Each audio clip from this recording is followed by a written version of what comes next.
Hey everybody, Mike Huseman here. Welcome to episode 8 of Off Season After Dark. We have a fantastic episode to look forward to here. We have Kai Millette, who is a Kennesaw State focused guy. You can find him at the Owl Chat podcast. But this is our first episode looking at CUSA, which I think to most of you would be the conference you know the least about. But excited about this because many of you are Georgia Bulldog Atlanta area people, and this is going to cover one of your local teams there who have had a fantastic offseason. I've written about them quite a bit in the changes they've had and moving from Coach Bohannon to Jerry Mack, one of the hires I like the most, good guy, and who was very successful at the FCS level and as an assistant, both in the FBS and in the NFL this last year. So, Kai, glad to have you here. Tell us a little bit about yourself, where the people can find you, what your focus is, and what you're passionate about. Yeah, thank you so much for having me on, Mike. My name is Kai Millette. I am the sports editor for the Sentinel, which is the student newspaper at Kennesaw State. I started the Owl Chat podcast a little over 2 years ago with my co-host John, who, if you've ever seen anybody on Kennesaw State Twitter, you've seen John. Yep. I do a bunch of high school football reporting for the Marietta Daily Journal, which is a local newspaper here.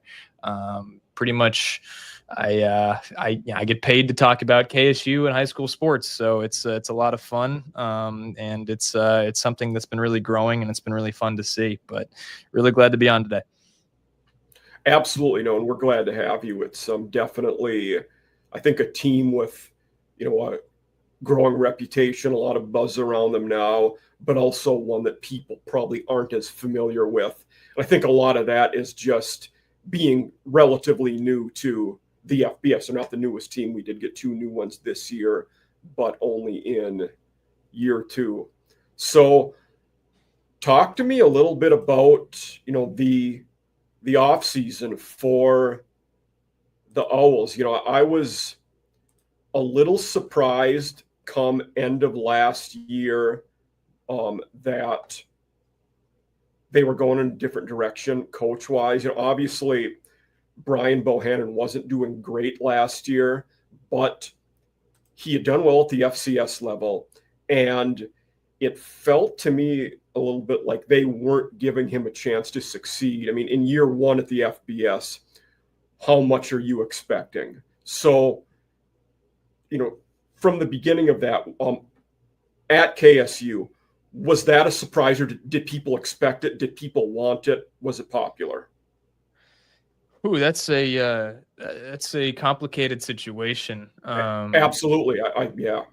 Yeah, no, that was a whole debacle last year, and got us a lot of attention that the school probably didn't want. Not because it happened. I would say the fan base was pretty split, half and half on wanting Bohannon to stick around and wanting him out. I don't think the move was that unreasonable.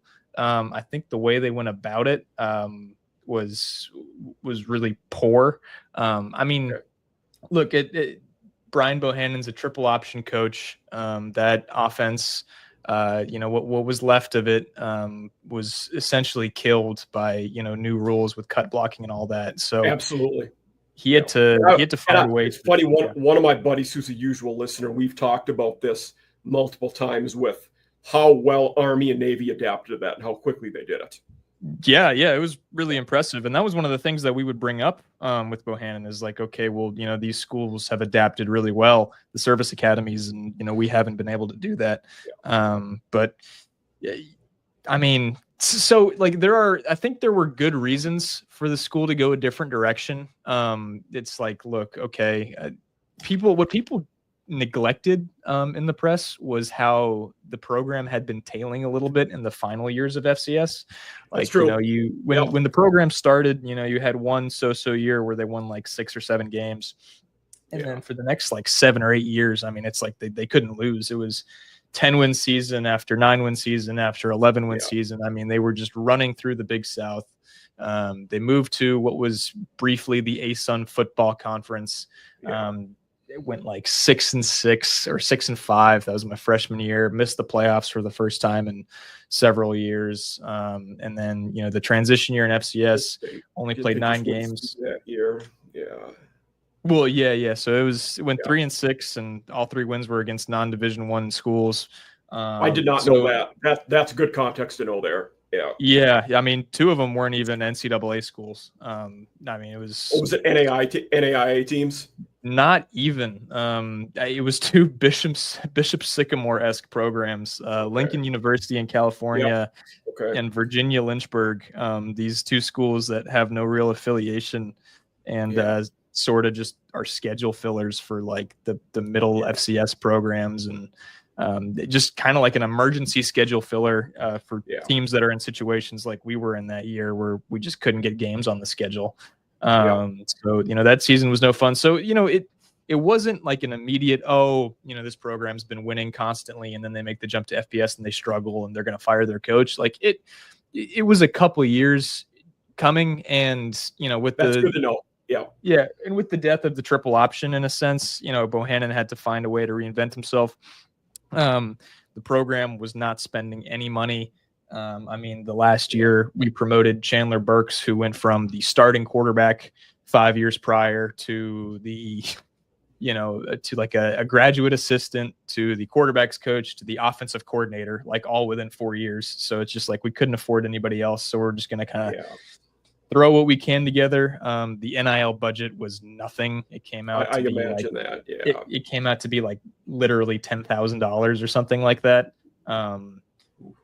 So, I mean, Bohannon in a way was set up to fail, but also felt like it was time to move on. And then where the department messed up is they announced that Bohannon had stepped down when they had actually fired him. Yes. Bohannon comes back on Twitter, says, "Hey, I didn't step down." The athletic department got all types of crap for it. It was just a mess. It was really ugly. And I had a front row seat to all that. Yeah. And if you're the AD in the school in that case, I'm okay if you fire him. Okay, be transparent about it. Tell the public exactly what happened. Don't miss. And using the right words in that situation is important. Yeah. No, nobody's going to put out a press release and say so-and-so has been fired or terminated unless something awful happens. It's always going to be, have decided to part ways. You got to give yourself some wiggle room. So that was just a whole PR mess. And I actually think the school got kind of lucky and did a good job of letting it blow over. The AD did put out a second statement clarifying things, which shouldn't have ever had to happen, but it did. And then, they made what, was considered a pretty good hire in Jerry Mack. I like the hire a lot, and the consensus was overwhelmingly positive with it. So it's all sort of blown over in a way. But I love the hire. So Mack was a guy, even the previous year before he went to the Jaguars, I thought he might have a shot at a G5 head coaching job. And then in writing about, the coaching carousel is kind of my focus. There were a few jobs where it looked like he could be a candidate. FIU was a job I thought he might have a shot at. Ball State was another one. I mean, there were a lot of jobs in that realm where it's like he could be a really good guy. FAU before they got Kitley. But I think in a guy like him, he was very successful at North Carolina Central FCS team as a head coach, and then bumped up to Rice, and they actually had a few decent years there when he was at Rice, then was with Heupel at Tennessee for a couple years before last year with the Jacksonville Jaguars. So a guy that, and just hearing him talk, very impressive. He seems like he clearly has a plan and has had success in that role before. So I think for a school like K-State, it was a very good hire. Yeah, absolutely. Well, I mean, the people are excited about it, and it's not fair to Bohannon, but now Mack is getting a lot more of the resources needed to succeed at the FBS level. And part of that is just due to, contributions from the supporters of the program and that sort of thing. But I mean, I think we were slapped in the face last year where it's like, we can't do this on a Moneyball type budget and be successful. We gotta up things a little bit. And Mac has appeared to get a lot more of that support. So I think he's got a chance to be really successful in a conference that is really wide open, other than maybe at the very top. Yeah, I think that's fair. One thing, you talked in depth about the triple option that they ran under Bohannon and how that was basically neutered by new rules of cut blocking. So KSU brings in Mitch Militello, who had been with the Vols for a few, and had been with Mac, on staff before that, as the new offensive coordinator. What can we expect in the offense this year? Obviously, it's not going to be the option like it was. What are we going to expect? So I can't pretend to talk about this from the mind of a coach. I'm not going to be the most sound X's and O's guy, but the model that we've all been sold is the Tennessee veer and shoot model. Very spread, very vertical when it comes to receivers. A lot of running the ball out of the gun, that sort of thing. Up tempo is all we've heard. That's sort of the short answer on what we can expect. Yeah.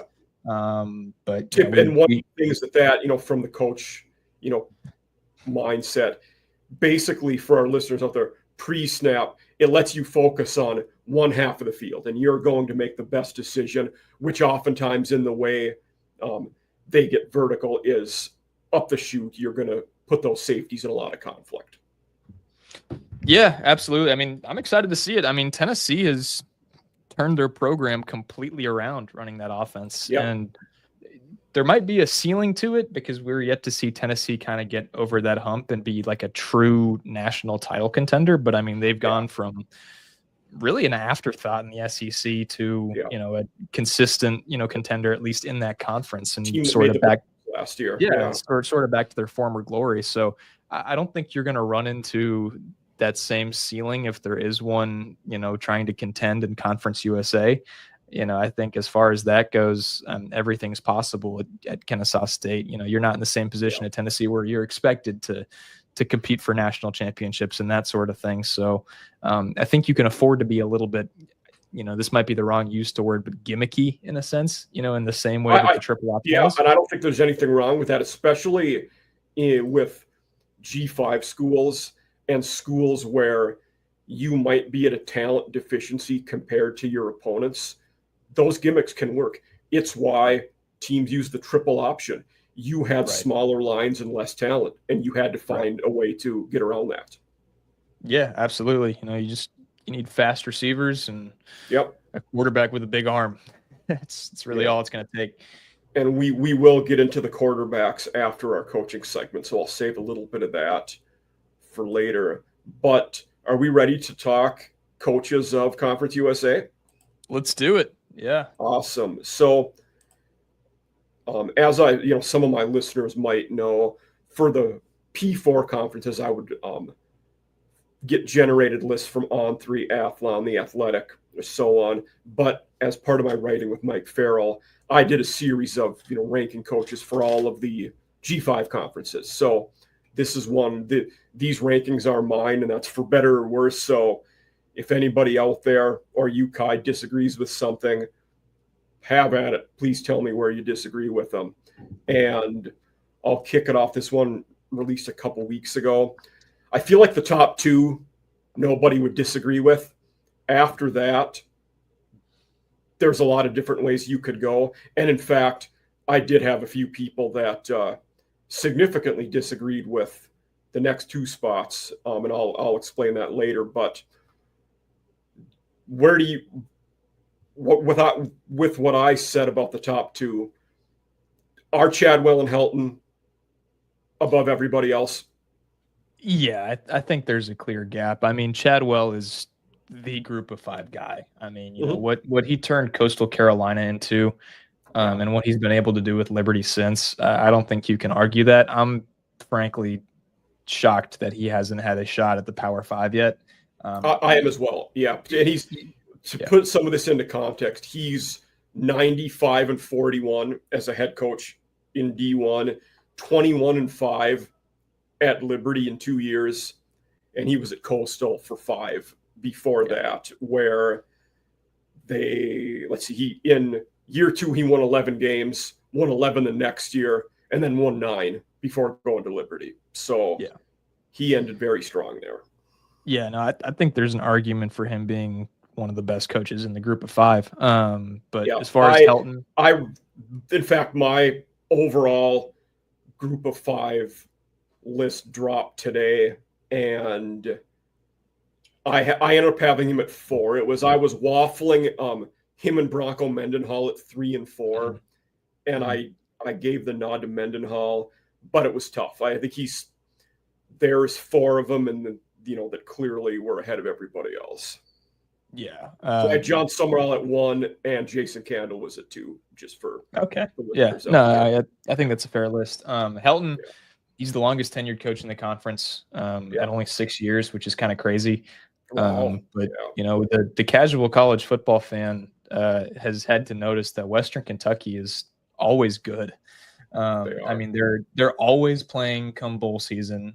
It feels like they're always contending for, a conference championship. I mean, they're, I think, a really underrated program. They always have some quarterback who's going to sling it for 4,500 yards and, be a 5th-round pick. And you're going to see him on some random Sunday someday. That's just kind of the way Western Kentucky works. So I think Austin Reed was good. I think McIver will be solid this year. They're doing Bailey Zappi was there. Yeah. But with Helton, in his first 6 years, they went to a bowl game every year, won 4 of them. He's finished first or second in the division 4 of those 6 years. Only 1 year he won less than 8 games. I mean, it's tough to praise what he's done enough. And at the G5 level now, especially in the portal and NIL era, it's tougher for the G5 teams to maintain consistency and stability. He's done a great job of doing it at WKU. And not only has he done it, he's done it while losing coordinators so often because they're getting bigger jobs. I talked about Zach Kitley, is at FAU now. Ben Arbuckle went to Wazoo and is now the O coordinator at Oklahoma. This last year, he lost Summers, the D coordinator, to Colorado State. So he's replacing guys and still winning games. Yeah, no, absolutely. And then the next 2 are interesting because they have very similar resumes. They do. Max, you could argue that Mac's been more places, maybe more high profile places, but it's 2 guys who had. He has. I don't think you can even debate it. He has been at more high profile places. But Simmons and Mac have both had a lot of success at the HBCU FCS level. Simmons more so than Mac, actually. He's won a Celebration Bowl. I think his overall record's a little bit better. So that's why I gave Simmons the nod to their Mac's overall record is 31-15. Simmons is 66-24. So over double the wins and only 6 more losses. Yeah, sorry, I can see that. 9 more losses. Yeah, and it's weird to see 2 first-year head coaches in the number 3 and number 4 spot, just because they're yet to prove it at the FBS level. But you look at the rest of the list, and to be honest, it's a lot of nothing so far. And that was one of the discussions I had with this list. We have new guys. And then we have guys that have been around and experienced, but the experienced guys aren't winning games at this level. I mean, Tony Sanchez, quite frankly, I might rank him as the last or, the worst FBS head coach. He was awful at UNLV and was awful last year at New Mexico State. We don't and to go along with Simmons and Mac, with Ryan Carty's won a lot of games at Delaware. They've all been at the FCS level. Ryan Beard at Missouri State. Okay, tough to rank him. He's been coached for a few years, but we don't know at this level. Sonny Cumbie, I actually think he's okay, and that, Tech is going to win games this year, but he's 11-26 as a head coach at Tech. It's not a good record. No. Phil Longo was briefly a head coach 20 years ago at a school that doesn't even play football anymore. And as good as an O coordinator as he was, he failed last year and got fired midseason at Wisconsin. Yeah. A lot going on to these guys. Yeah. There's a lot of guys on this list whose fan bases want them out as soon as possible. Cumbie especially. I know the Tech fans really want Cumbie out, and he kind of rallied at the end of last year, and they made a bowl game on a technicality, and that might have saved his job. They made a bowl game because Marshall opted out. Yeah. Exactly. Yeah. So they ended up 5-8, which is a record you don't see very often. Cardi at Delaware.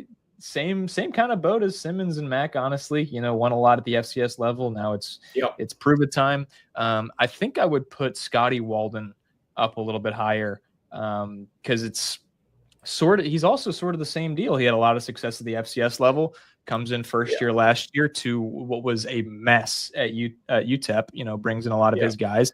They lose the first 6 games of the year. Back half of the season, they kind of turned it around. And they were 3-3 their last 6. Yeah. So I think Walden's got a chance to make UTEP a pretty solid program, especially with some of the pieces he's got coming in this year. From what I understand, his overall record, not great, 26-14, but they were really bad his first 2 years, and then the last 2 he was 7-4, and then they were 9-3 and made the playoffs. So they did get a lot better the end of his time there. He's also been one of those guys who, from a young age, has had a lot of buzz around him. I mean, he's on, if we're counting in 2020, the COVID year, he was the interim at Southern Miss for the second half of the year and went 1-3. If we count that job, he's 35 and on his 3rd Division I head coaching job. That's very impressive.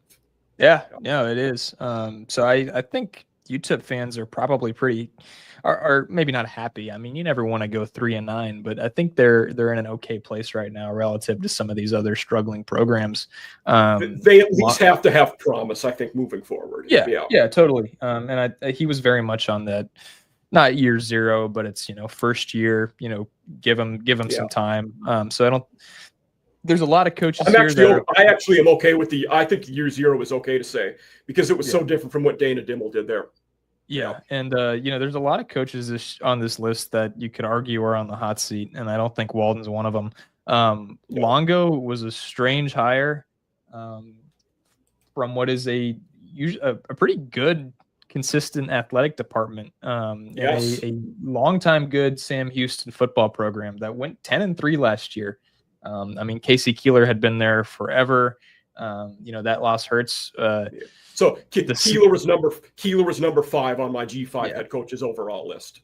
Yeah, Keeler was a really good coach. The Sam Houston fans I've interacted with on Twitter hated the Longo hire, and I'm not paying attention to that program as closely as I would Kennesaw State. Obviously, I liked it more than most. And when I was a GA, was at Northwestern State, who were in the Southland Conference with Sam Houston, so I paid a little more attention to them.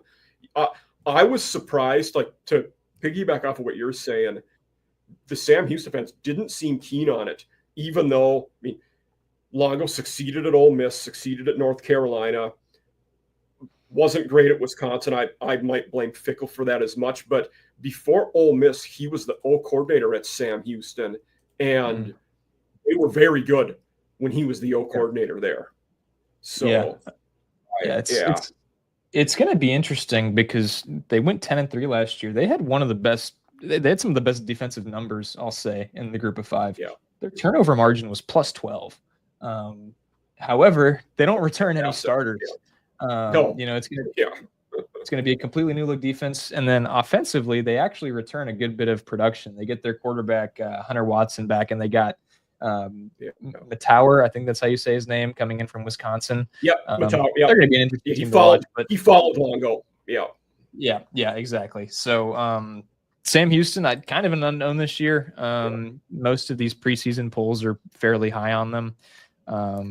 Yeah, but it's like Elijah it's such Green a could hard be an conference. interesting running back too. He had been at Indiana and North Carolina before, at North Carolina with Longo. So Yeah, Elijah yeah, Green could be an interesting running back. yeah. I would maybe move Derek Mason 2 spots up. Like he struggled Yeah, at Vanderbilt, zero but problem it's with like, that. but like it's Vanderbilt. He had like a 2 or 3 year stretch where they were winning 6 games a year. And that's a hard thing to do at a school like Vanderbilt, playing the SEC schedule that they do. He's been around a while. Very well regarded as a defensive coordinator. But last year at MTSU was a major disappointment. I mean, they were bad. That was a really rough watch. And so the I would context. Keep going. Go Sorry about that. Yeah. I was just going to say, I would maybe jump Mason above some of these more unproven guys like the Longo and the Ryan Beard at 8 and 9. But yeah. And one thing I will say with some context with the Vandy, they've been poor lately. Everybody knows that. He took over from James Franklin when it's the best they've been in a while. So he had a hand in them getting as bad as they have been recently too. Yeah, that's absolutely true. And I will say, when Middle hired him, I like that hire a lot. In the G5, now I'm okay with the model of hiring a veteran with experience. I think in building that stability, like we talked about, it can help. But yeah, they were not good last year in a conference, even though it was year one. We expected them to be better. I mean, they were preseason picked to finish 3rd or 4th last year in his first year. And I think they started off 1-6, 1-5, something like that. Yeah, they were bad. Yeah. What I also liked about the hire was he's going back to the Nashville area. So he's still got all those recruiting ties. He knows the area. So should have worked out better than it did last year. But it was only year one, so we'll see. I don't know. It's a lot of crap on the list. And I will say the next guy, Charles Kelly, is another one who supremely impressive tenure as an assistant coach. He has been all kinds of play. Georgia Tech, Florida State, won a national championship at Florida State. Tennessee, Bama won a national championship. Colorado, Auburn. But he's never been a head coach at any level. So it's with him, we just don't know. I will say when I said there were some people that didn't like some of the choices I made on this list, it was largely revolving around Charles Kelly and Phil Longo. And their thought process was, I overrated Simmons and Mack, 2 guys that have done it at the FCS level, at the expense of Longo and Kelly, who are very experienced at the FBS level, just not experienced as head coach. Now, I stand by the ratings I had, but that's what they valued, coordinating experience at the P4 level over FCS head coaching experience. That's why they thought Kelly and Longo should have been higher. Yeah, no, I can see that. Kelly's the biggest unknown to me, like you said. Never been a head coach before, and Longo barely counts as having been a head coach before. Yeah, but I guess I will say for Kelly, he's taking over a pretty good situation. They lost a lot, but they were really good last year. Yeah, and it's a program that did the FCS to FBS transition excellently. That was a 10-year process from what I've heard. I mean, they decided as a department that, hey, we're going to make this jump eventually, and we're going to spend the next decade or 7 or 8 years, working towards setting this up to succeed the right way. And it worked great. They've got a big fan base out there in Jacksonville. A lot of buy-in from the administration. They really want to succeed.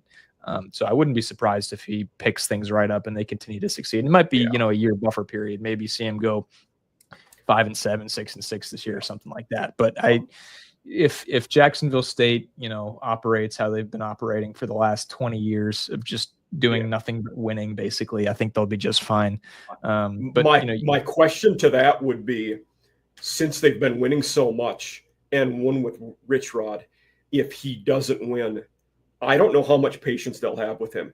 He could be a guy that doesn't get a long leash there. Certainly it'll be a couple of years, but it might not be as long as we would see with what we've gotten with Sonny Cumbie, or you may get from other G5 schools. Right. Yeah. But it's hard to disagree with the ranking because you just kind of got to put him somewhere. And I think it's funny that you still put him ahead of Tony Sanchez. Tony Sanchez being last is the hill I will die on in these conference rankings. Yeah. They were awful last year at everything. They were terrible. Found a way to beat Mason though late in the year. Yeah. And it's one of those with Sanchez where I will openly say he was 20-40 in his 5 years at UNLV. To me, that looks even worse considering how well Barry Odom did right when he took over. I mean, they went from Tony Sanchez, who was not good there, to Marcus Arroyo, who was even worse. They hadn't made a bowl game in 24 years. Then Odom goes to it in his only 2 years there. So for me, that hurts Sanchez a little. Now they were another team that last year, New Mexico State went 3-9. They had lost Pavi and some talent, but he took over a pretty good situation from Jerry Kill, similar to what we're seeing with Kelly this year at Jacksonville State. And I thought they should have won more than 3 games.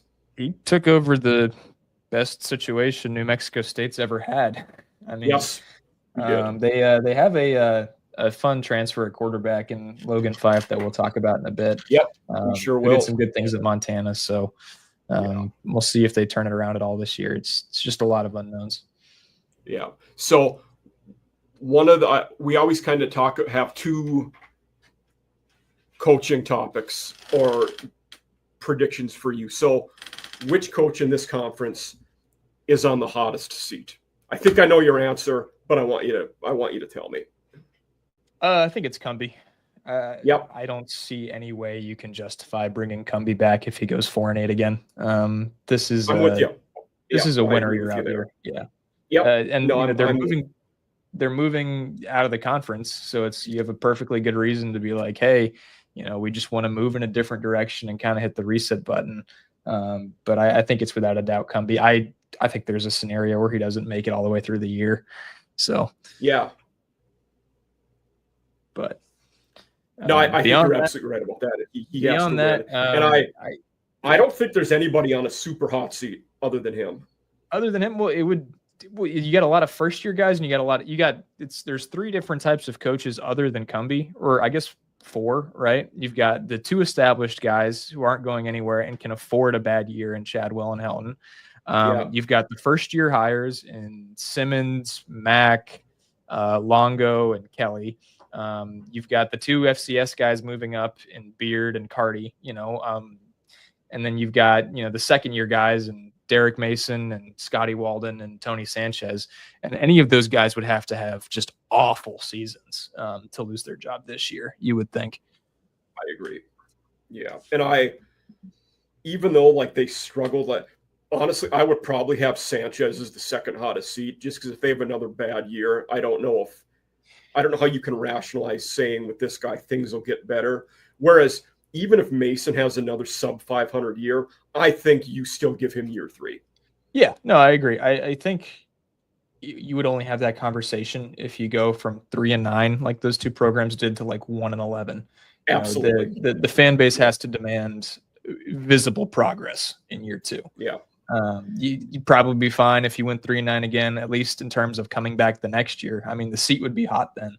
But I think if either of those coaches found a way to win 5, fans would be borderline satisfied and be like, hey, it looks like things are at least moving in the right direction. Yeah, I think with most schools in the Liberty and WKU are expecting conference titles. Pretty much everybody else, if you get to a bowl game, that's going to be considered success this year. Yep. I think this should go at just about any level. I think a realistic expectation, the highest it should ever be from year to year in a program that's rebuilding, is 2 more wins than the season prior. Yeah.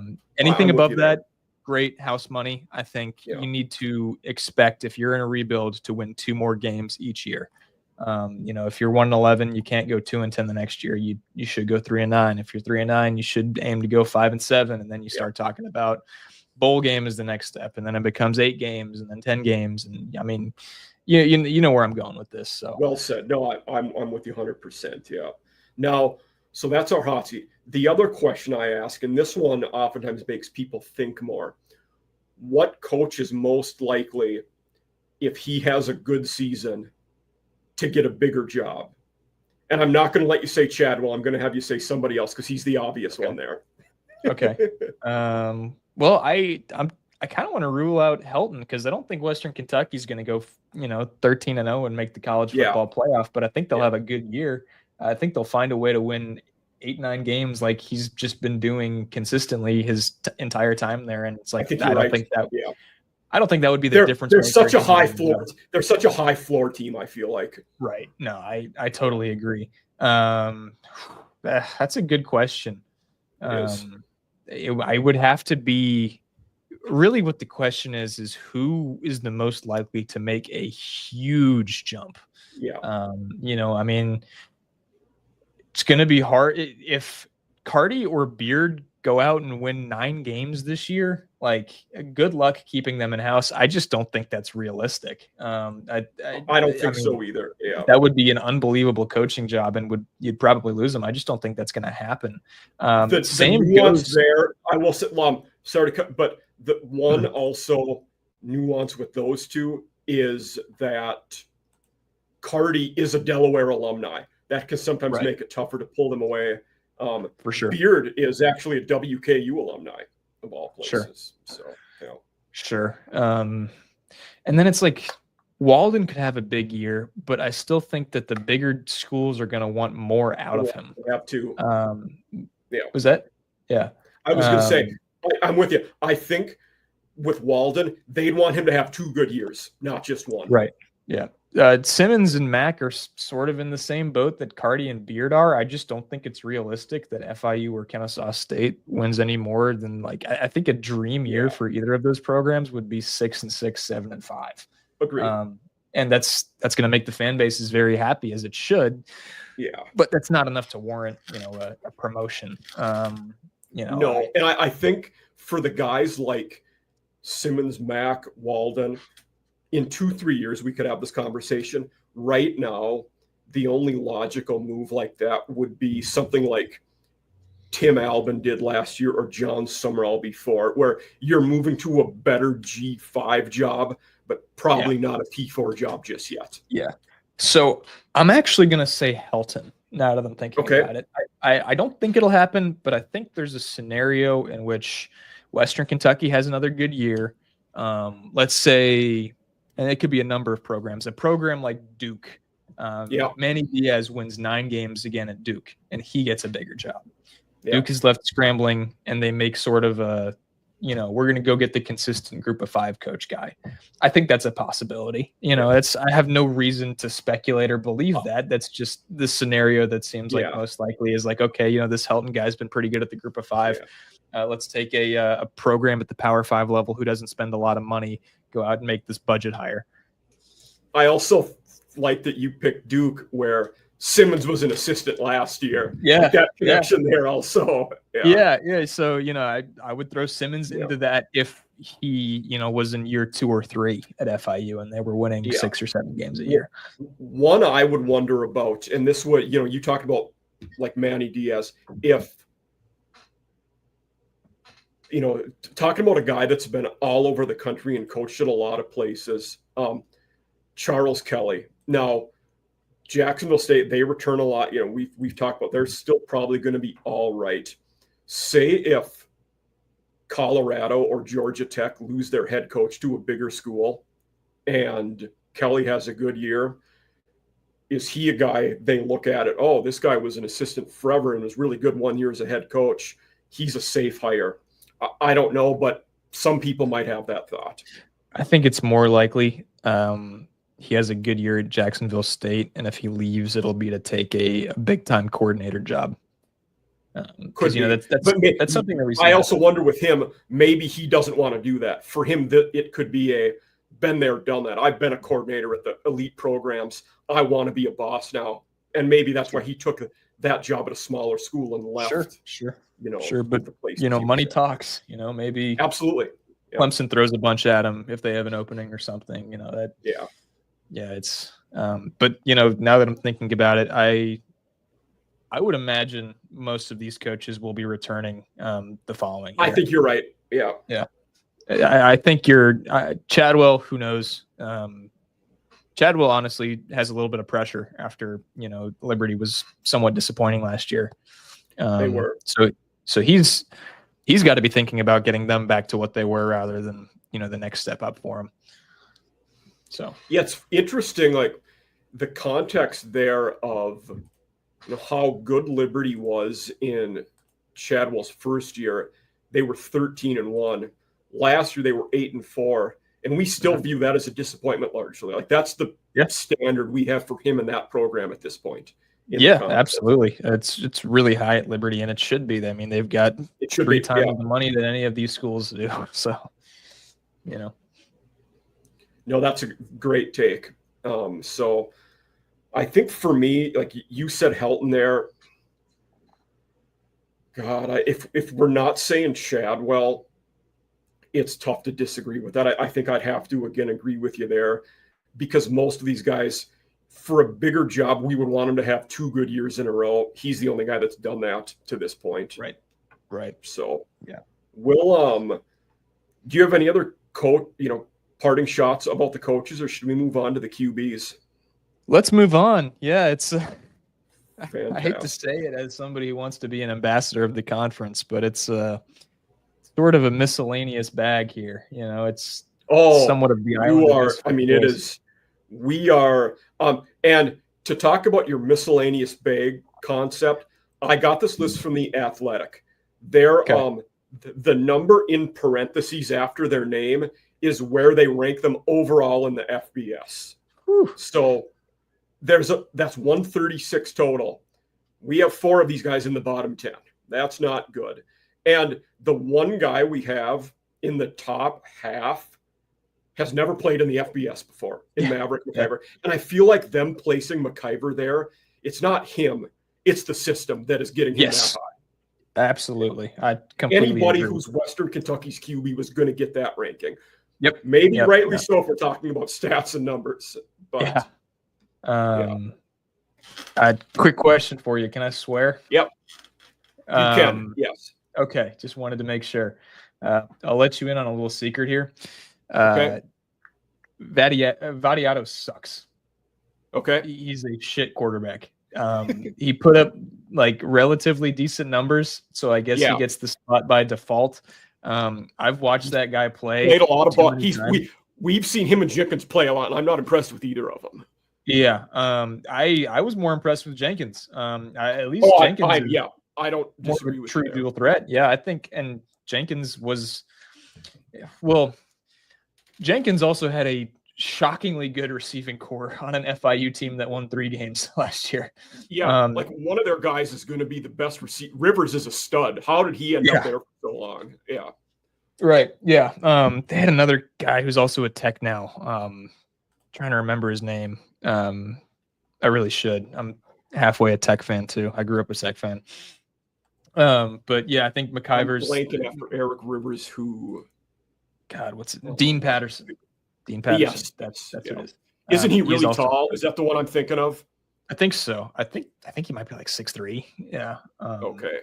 I think I was thinking of some guy who was like 6'5" or something. Yeah. So yeah, I'm with you on the McIver thing. Makes a lot of sense. I think Vadiato sucks. Just watch him play. If anybody who's listening, if you want to torture yourself for about 3.5 hours, the full replay of the Kennesaw State Middle Tennessee State game is on YouTube. It's the worst college football game I've ever seen. And after watching that game, I cannot say with any confidence that Vadiato is good. I mean, people think that he'll like get a cup of coffee in the league if things go well, just because he's got a good frame, blah, blah, blah, put up, decent numbers on paper. Is that the game where Kennesaw ended up with 5 points? 14-5. Yep. I drove up to Murfreesboro and watched that game and spent the night on a friend's couch. One of the worst nights of my life. But if you want to laugh at some bad football for a couple of hours, go find that game on YouTube. It's just disgusting. Clark, people are really high on Jacob Clark, but it's the same thing with McIver, where it's like, well, he's an FCS guy who put up good numbers. But he's a former University of Minnesota guy. Clark is. Vasco was at Coastal, and he wasn't very good. No, he was not very good. Hunter Watson's not very good. I think Bullock has some decent upside. I just don't know if he has any of the pieces. Two guys in this list on the right side. Bullock, I might have had Bullock number 4 on this list. And then I'm not saying Wimsatt is great. I wouldn't have had him last, though. I will say that. Yeah. It was a weird case with Louisiana Tech last year because their offense at times was unwatchably bad, and it had nothing to do with the quarterback play. Bullock, I think, completed like 65% of his passes, and his touchdown to interception ratio was like 14-3. Like he just didn't turn the ball over very often. He just doesn't have a whole lot around him. So I think he did just about as much as he could as a freshman too last year. I might be biased as the Kennesaw State guy here. I think Dexter Williams has a shot to be really good. Former power. One thing I wanted to ask you for the audience here, is he a fit for the offense we talked about for the veer and shoot? Absolutely. Big frame, not necessarily. He's not.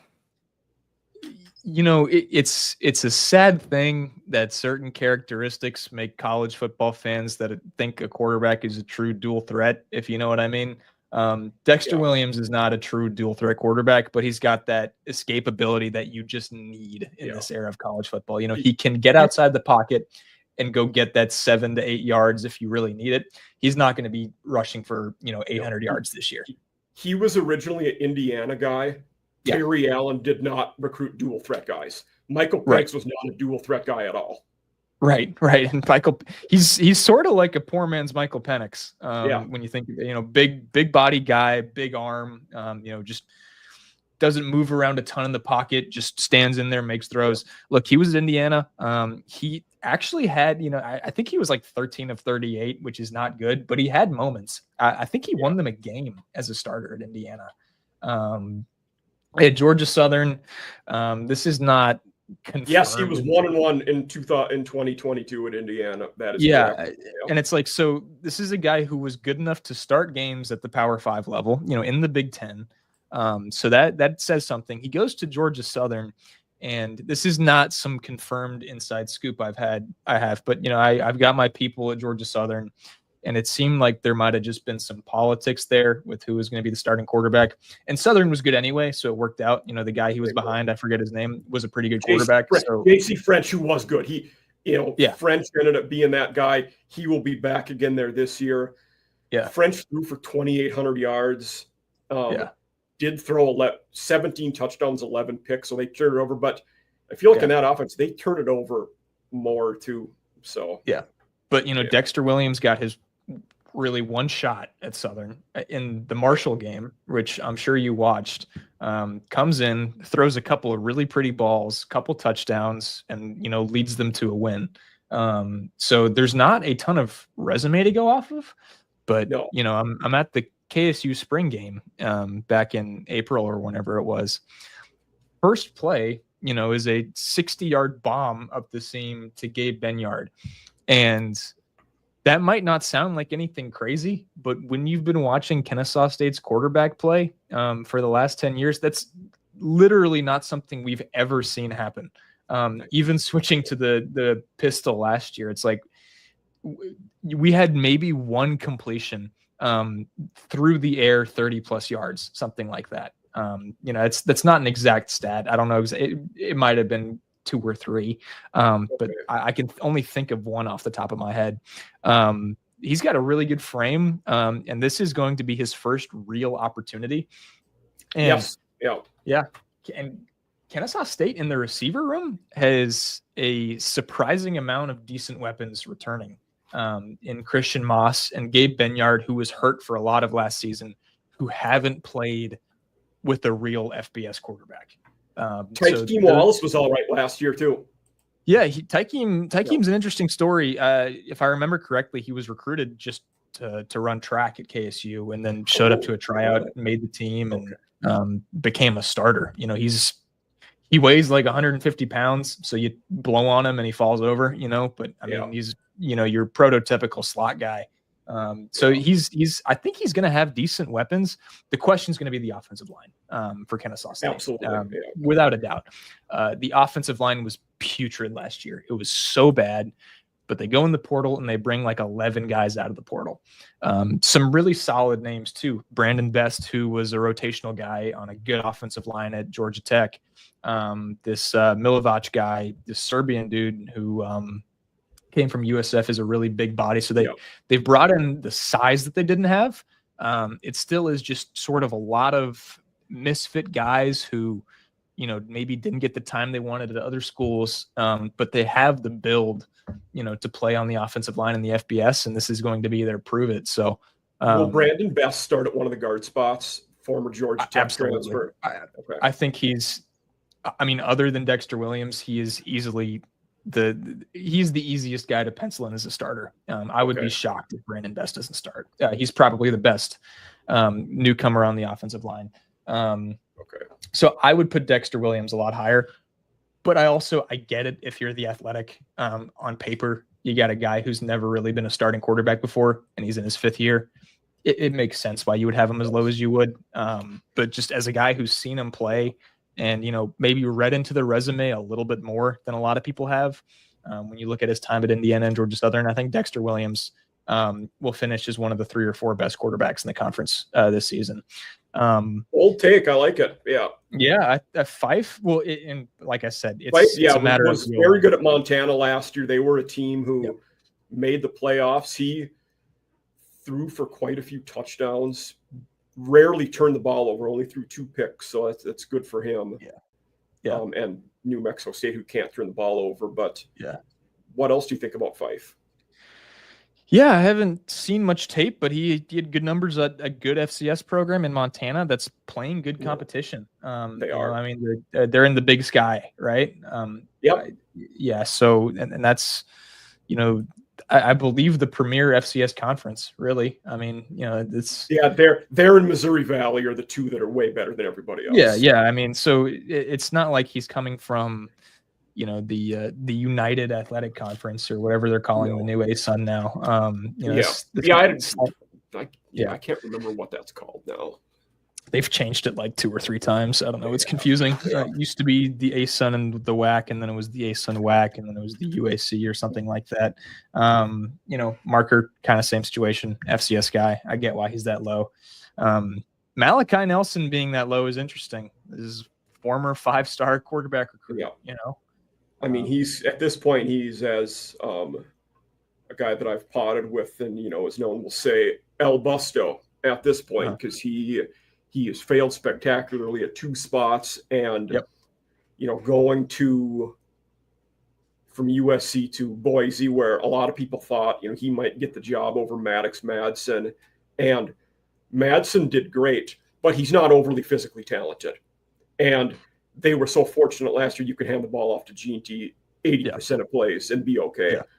And Nelson still couldn't win that job. So now at UTEP, I wish him well. I hope he does well. I'm not going to say he's a success until he actually succeeds, though. No, I totally agree. I think this is actually a really good situation for him to be in. I think UTEP's trajectory right now is a lot better than some of these other schools. I think Walden's a good coach. I think things are moving in the right direction. And now we can, if he doesn't start, because I don't think they've named a starter, we can safely say that he just sucks. We can just be honest about that. But I would expect him to start. I think he is going to get that opportunity.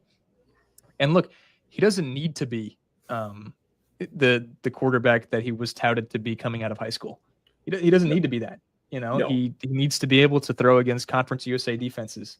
And if he's not the guy here, FCS is the next stop. Really, if he keeps playing football after that, I mean, he might just be like, maybe I guess it's probably too late for him to go the JUCO route, but it's like, I mean, probably is. We'll see how badly he wants to keep playing football if, things at UTEP don't work out.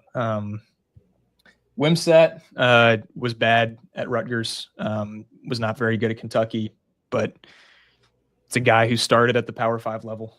I think last place is unfair. I guess they're ranking. And another guy like Nelson, 4-star recruit coming out, was highly thought of and hasn't been successful throwing the ball.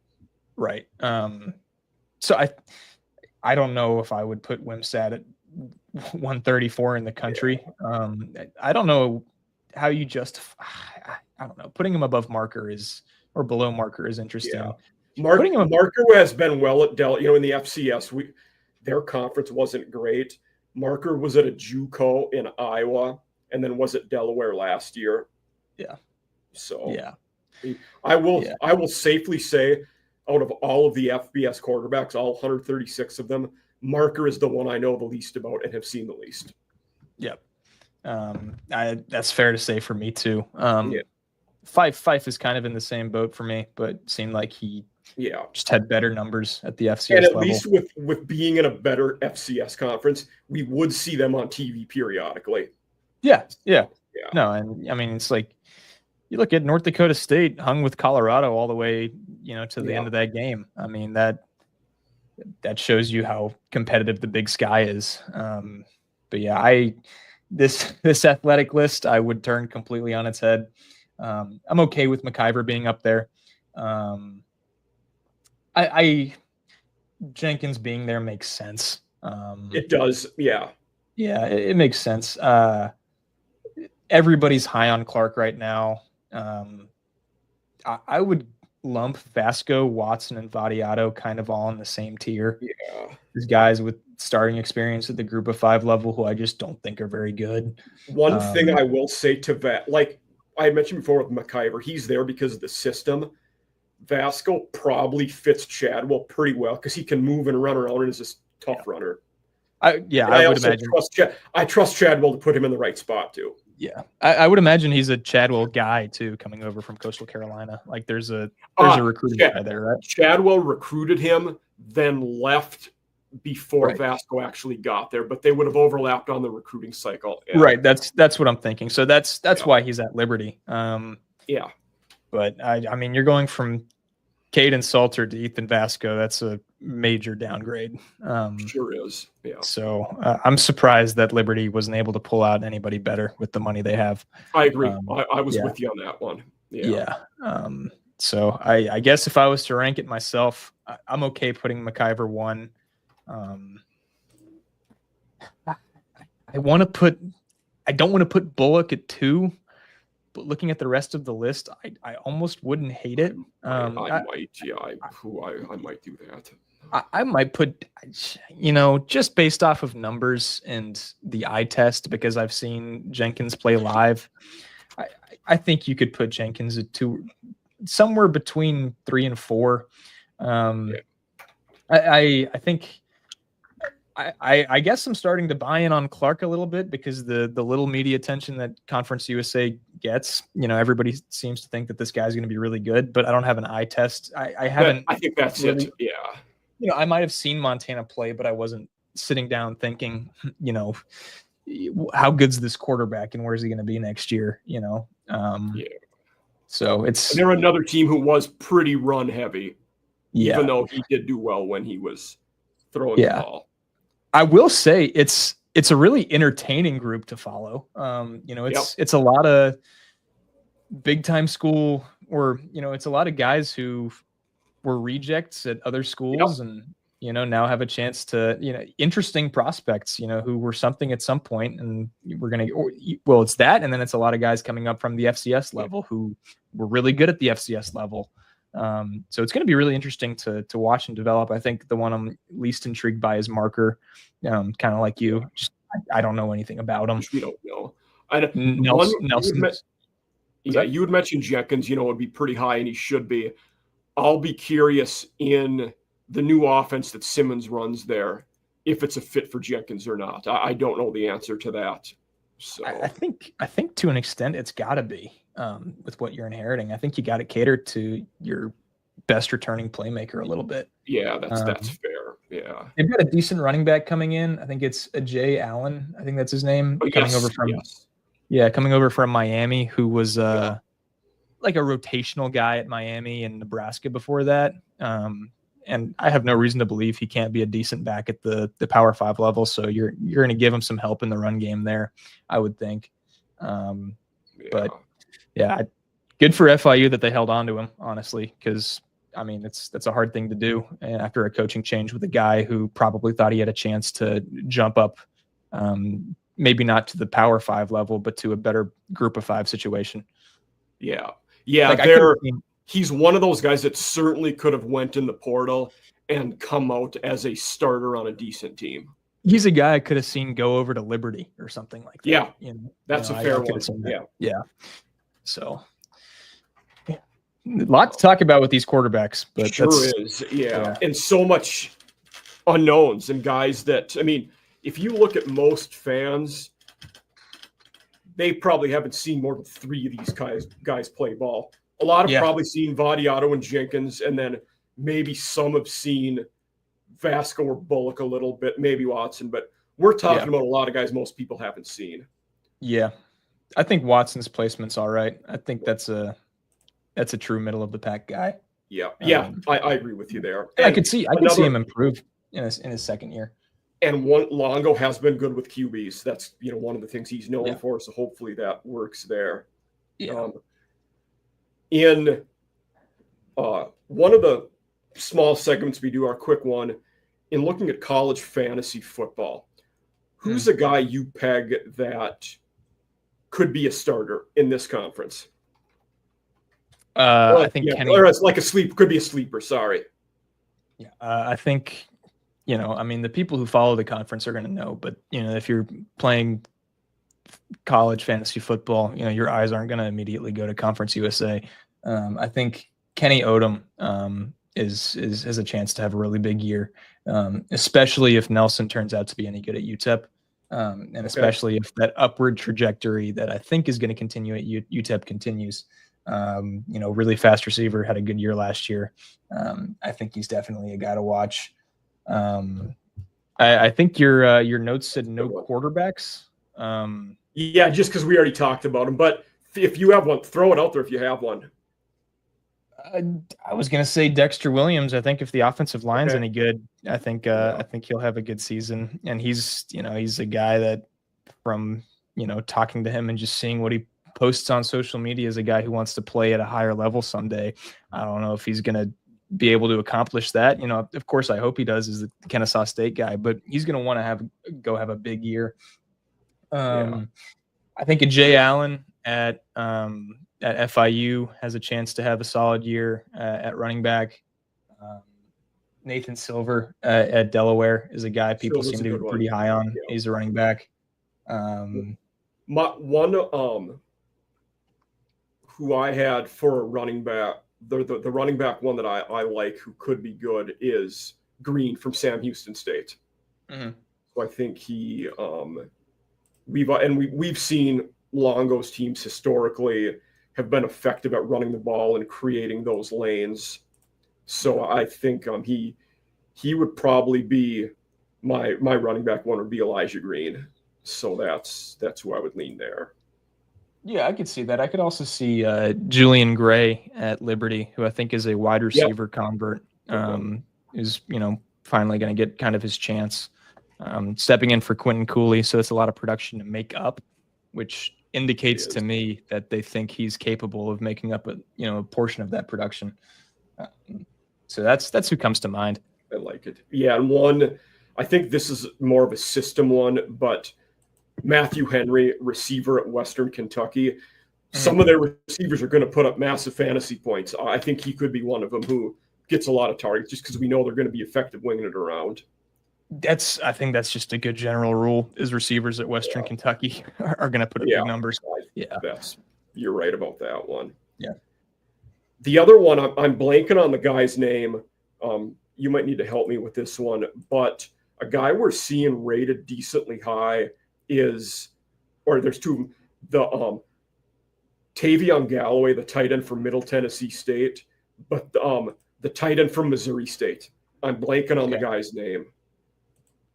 Okay. Yeah. Interesting. But we're hearing good things about him, and he's ranked fairly high. If you're looking at the average draft position, that guy is ranked fairly high. Forgive me out there, but the Missouri State tight end is a guy to look at. Yeah. Galloway was there last year at MTSU, right? Yes, he was. Yeah. Yeah, he was, if I remember correctly, he was about the only player I was impressed with.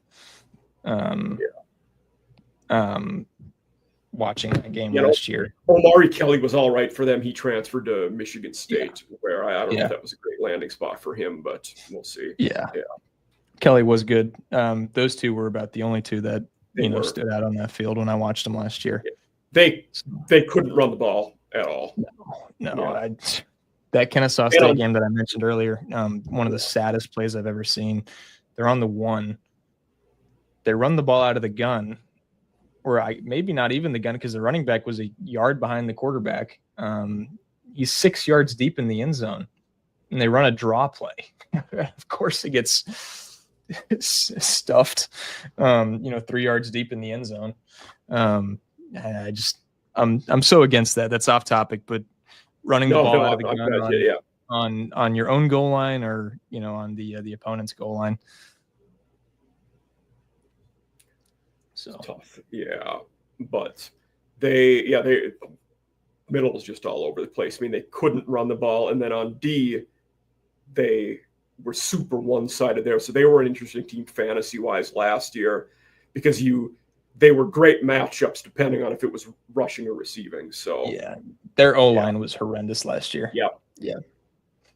And on defense, I think on defense, they were good at stopping the run, but couldn't stop the pass. But it could be the inverse of that. But I remember it was one way or the other in fantasy. We'll move on to our, kind of our last lump segment, though it's kind of in two parts. In CUSA, looking forward, conference title. Most everything I'm seeing and most people are projecting a conference title game of Liberty and Western Kentucky. It's unimaginative, but it's probably accurate, especially looking at the QBs and then the coaches we talked about. Do you agree that they'll probably be the two teams in the conference title game? I think that's easily the safest bet. Yeah. So my question to make this interesting would be, for a third team, what would be one team you think could surprise and sneak into that conference title game? I'll throw out there. My one would be La Tech.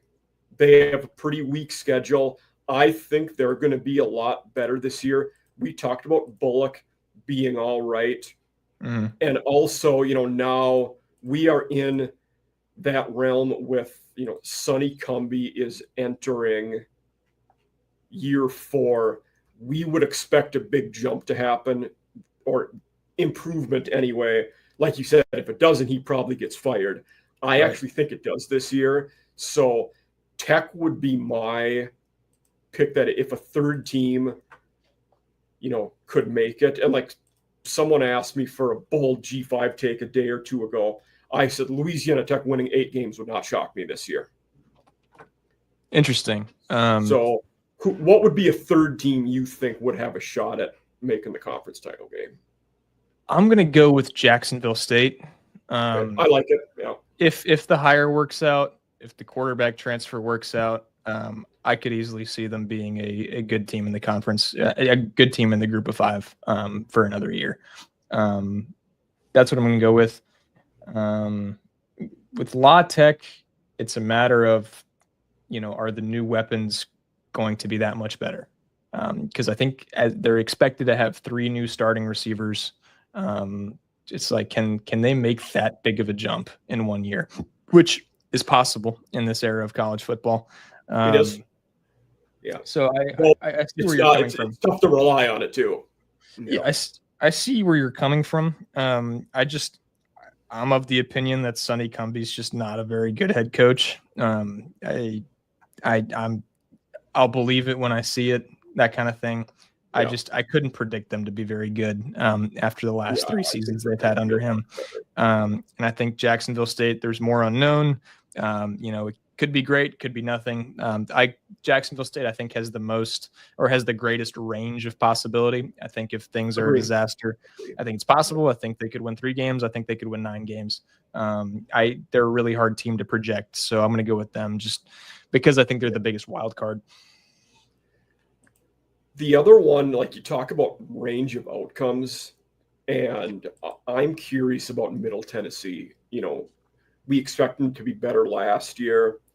They returned some. I feel like there's a wide range for them too, but we'll see. Yeah, I could see that. They've got a lot to overhaul from last year. That's the thing. I don't see it coming all together that quickly. No. I think if they improve, it'll be marginal. So I agree with you. Yeah, no, I think that's. But it's like you bring up year 3 of Mason is probably when we see them be competitive and maybe a bowl game if that happens. I'm sure that's the idea. That's the plan. Yeah. I think maybe there might be some expectation amongst their fans, like, hey, we want to see 6 wins this year with how bad the conference is, and compete for that bowl game. Yeah, I don't know. I don't see them making that jump this quickly. Yeah. And then you brought up. You bring up the easy schedule with Louisiana Tech, and the thing is like that's the case for everybody. Some of these teams by sort of default are going to have to end up winning 6+ games, 7+ games, and on paper are going to at least have decent seasons. But like you look at Kennesaw State's schedule, and it's like, okay, you got Missouri State, you got a Louisiana Tech team that hasn't been good for 3 years. You got a Middle Tennessee State team that wasn't good last year. You got New Mexico State, who was bad the year prior. It's like, as bad as KSU was last year, they were 2 possessions away from winning 4 games, which really says something because Kennesaw State was really bad last year. Yeah.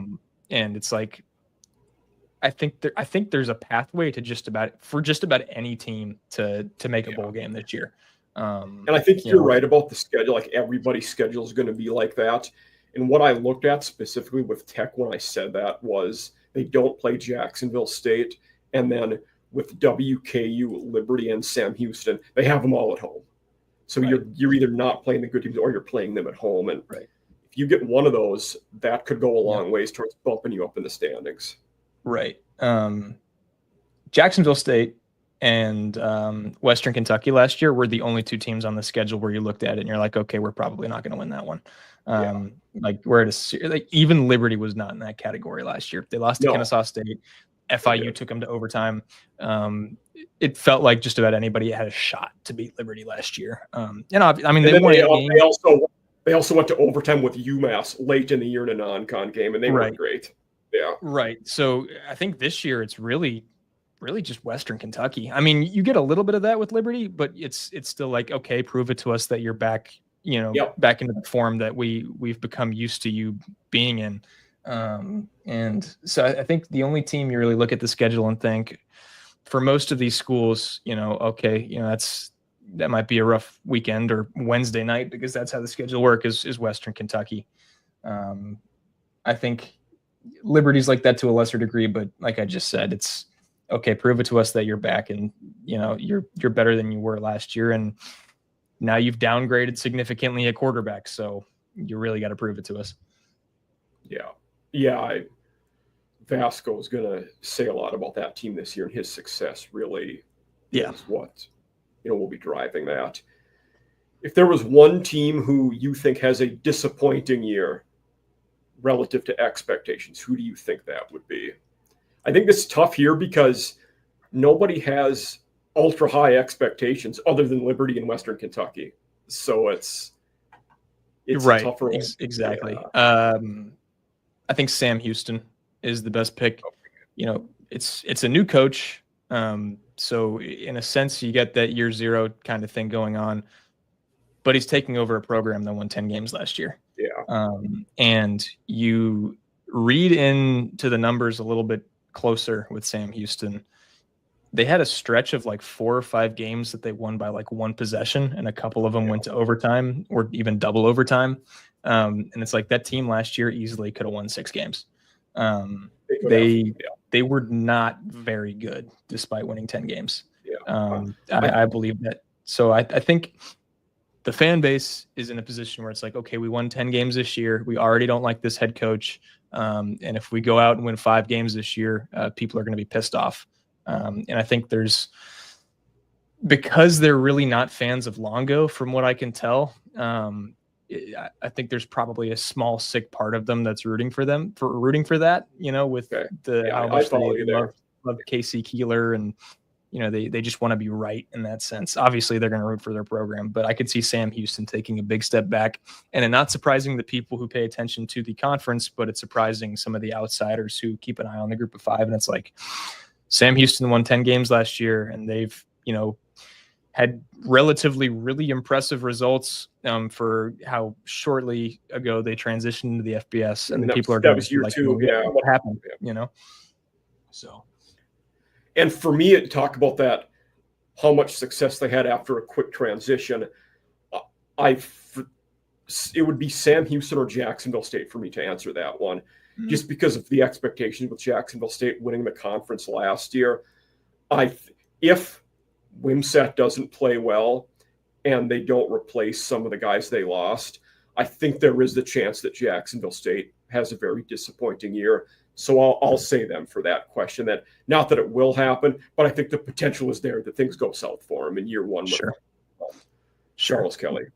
Yeah. No, I see what you're saying. Yeah. So final segment, I always ask the special guest, what's one hot take you have going into this season, whether it be hot or unpopular, under the radar, something the casual fan might not know, something people that don't follow CUSA might not expect. What's something a take you have going into this season that falls under that umbrella? I'm going to go with what I know best, which is Kennesaw State. Okay. I think Kennesaw State wins at least 5 games this year. Okay, I like it. Yeah.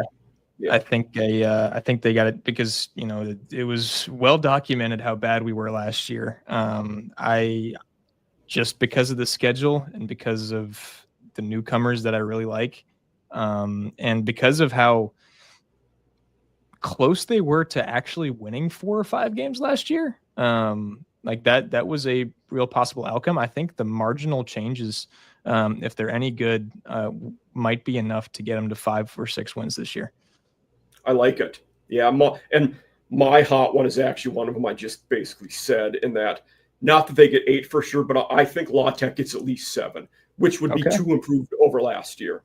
Yeah. I think that's I think that's manageable growth for them. And that's winning 7 might be what Cumbie needs to keep his job. I don't know if 6-6 does it for him. Right.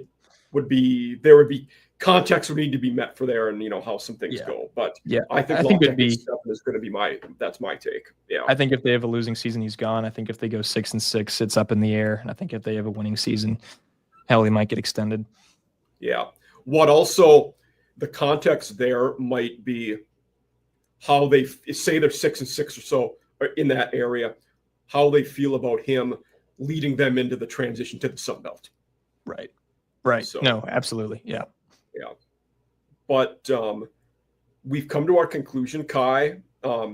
Everybody out there want to thank you for watching. And this is where you can find Kai, the in-depth knowledge you gave us both of Kennesaw and Conference USA was fantastic.